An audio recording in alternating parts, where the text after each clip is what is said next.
Ikaw lang ma-addict sa Ako ano. nga nagsabi nun sa mama eh. Yan. Ang tawag dyan ay addiction. Honey, Kain ka na!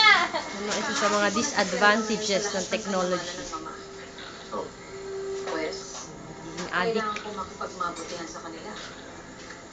Kailangan kong gumawa ng paraan Wala. para Wala nang kain-kain yan, ang anak kay Sir. Paano ko gagawin yun? Oo, talo na. O mga next. I understand, honey. Sige, bahala. Yes, Wala upload ko ko. maasahan na makikibigyan ko sa mga tao. I-upload ko ito mamaya sa YouTube. Lag ko si nanay.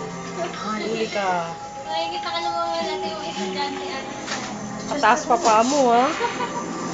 Alalahanin mo Boss ka pa? kung anong pwede mo masabi kapag hindi ko game over Game over ka na? YouTube yan. So, nasunod na ako, sinalo ka na. So, tay, wala ka na. Iwan ka na ng technology. Ikaw hindi ka na. Ikaw